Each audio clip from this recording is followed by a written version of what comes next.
Hello class, this is one of the two week 3 videos, and in this one I'm going to be running down kind of what you're doing over the course of this week.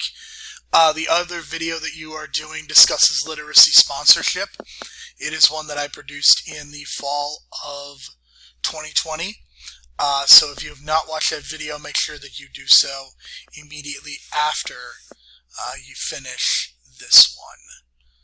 Okay, so the rundown for the week. So this is a really important week because the first draft of your literacy narrative is due, and I think that these major assignments can come rather quickly. And I can't emphasize the importance of putting together a solid 2 to 3 pages. The minimum is 2 pages. I strongly encourage you to get to 3 pages, and if there is a way for you to get onto a 4th page, then I would not discourage you from doing that, because it's really, really important that you get your ideas out on paper. The more that you give me this first time around, the better quality of feedback that I can provide. So that's why it's important that you give me at least 2 to 3 pages, if not more. I would strongly recommend looking at the student example that I posted, as well as the rubric. Student examples are often the best way to understand what I am looking for, and people have said in the past that it is really beneficial to them. So just make sure that you do that. Sandra Cisneros' only daughter is a professional literacy narrative example. It does not follow our format, but it is really engaging, and it has a lot of amazing detail. Your discussion board for the week will be in response to this reading. The other reading that you are doing that is not a student example is Shitty First Drafts, and this will hopefully allow you to get over some of your writer's block concerns, any of your writing anxiety. The journal entry asks you to reflect on one of the more popular reading among students. This is definitely one that a lot of students really, really enjoy. So only daughter. So Sandra Cisneros is the only daughter but has 6 brothers, and feels that this summarizes her experience perfectly. And you're going to read why as you go through the reading. She has a very complicated relationship with her father. On the one hand, her father saw college as a place for her to find a husband and settle into a family, but Cisneros saw college as a place to forge her own path and develop a career as a writer. Cisneros continued to chase her father's respect deep into her life, and only received validation after being able to have some of her writing translated into Spanish. So this is only 3 pages, but it is an important 3 pages, and my hope is that it will be a very valuable thing for you to read over. So the discussion board for the week. So in this third discussion board of the week, you are going to reflect on Sandra Cisneros' only daughter. This reading is an example of a literacy narrative, and we see her discuss an important literacy sponsor in her life. You can make some implications about some of her other sponsors as well. In your discussion post, reflect on the relationship Cisneros has with her main sponsor. What are the positive aspects? What are some of the limitations?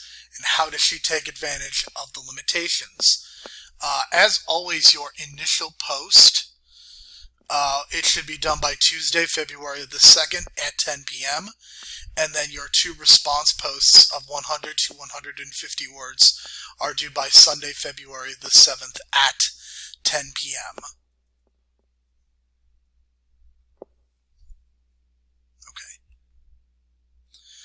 So another of the readings that you are doing is Anne Lamott. The first thing that I'm giving to you is a video from Lamott discussing some truths about writing, and the YouTube link is there.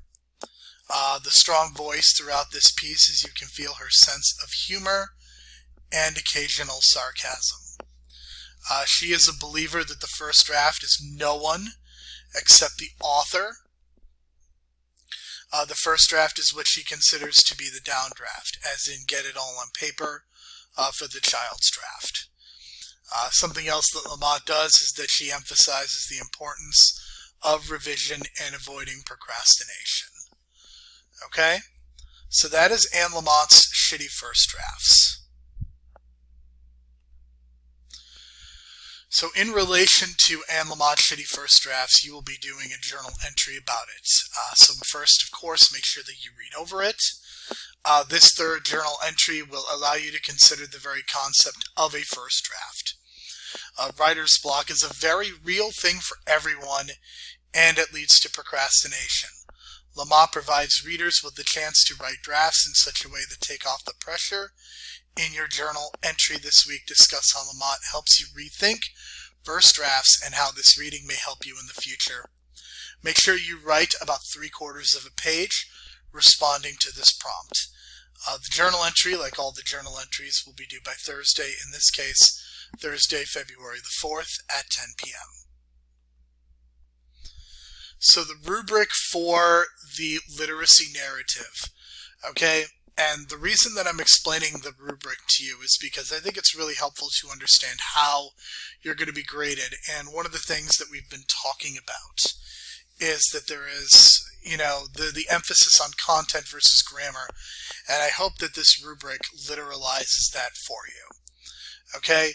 The way that I think about it is so you see development is worth 50 points, organization is worth 20.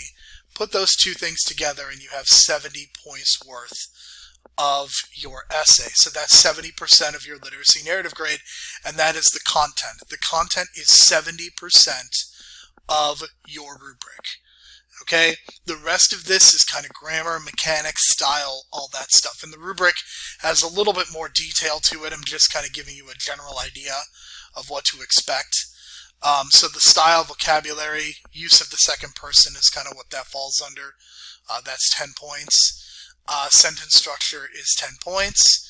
Grammar, mechanics, MLA, all of that is 10 points. So there is a 70-30 split.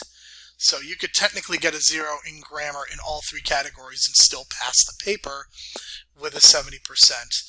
But if you were to get a 0 in those three, there would be almost no way you could get a passing grade still. But I showed this breakdown to you so that you understand, again, the difference between content and grammar and how the emphasis, especially on these major assignments, really does lean heavily toward content. So in this person's student example, she writes an excellent summary of her overall literacy experience, and I think that's what your introductions should look like as well. There are excellent details and examples throughout the essay. There are occasional issues with repetition, starting off multiple sentences in a row with she, so be careful about how you're starting sentences and look for some variety. Organization could have been a bit stronger at the beginning of certain paragraphs. Okay, so that is a rundown of the student example, which, even though there's not necessarily an assignment attached to it, it's still very important. The other thing that you want to keep in mind is that the literacy narrative, the first draft, is going to be due at the end of the week as well. So that is going to be due February the 7th at 10 p.m. And again, make sure that it is about 2 to 3 pages. Okay? So that is the video for this week, or one of the videos. Again, if you have not done so, please make sure you go and watch the Literacy Sponsor 1 right now so that you get an idea and further explanation as to what a literacy sponsor is, and you could take advantage of an opportunity in that same video. Okay, thank you very much and have a good week.